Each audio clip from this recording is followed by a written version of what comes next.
పెళ్ళైన ఆడవాళ్ళు దీపారాధన చేయాలంటే రోజు తలస్నానం చేయాలా?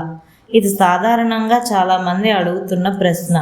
ఇదే అనుమానంతో రోజు దీపారాధన చేయడం మానేస్తున్నారు.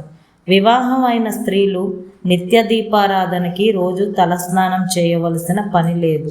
మామూలుగా స్నానం చేసి పాపిటిలో కుంకుమ ధరిస్తే నిత్య దీపారాధన రోజు చేసుకునే పూజ చేయవచ్చు. ఆడవాళ్లకు పాపిటిలో గంగమ్మ నివాసం ఉంటుంది. పాపిటిలో కుంకుమ ధరించడం వల్ల ఆ గంగమ్మ తల్లిని అక్కడ నిలుపుకొని పూజించినట్టు. అందువల్ల ఆడవాళ్లకు రోజు తలస్నానం చేయాల్సిన అవసరం లేదు. పాపిటిలో కుంకుమ ధరిస్తే తలస్నానం చేసినట్టు. అయితే ఏదైనా వ్రతం, పూజ, ముడుపు, దీక్ష లాంటివి ఉన్నప్పుడు తప్పకుండా తలస్నానం చేసి పూజ చేసుకోవాలి. ఆడవాళ్లకు బుధ, శనివారం తలస్నానం చేయడం మంచిది. శుక్రవారం వ్రతాలు ఉన్నప్పుడు చేసుకోవచ్చు. మైలు ఉన్నప్పుడు ఖచ్చితంగా 1, 3, 4, 5 రోజుల్లో తలస్నానం చేయాలి.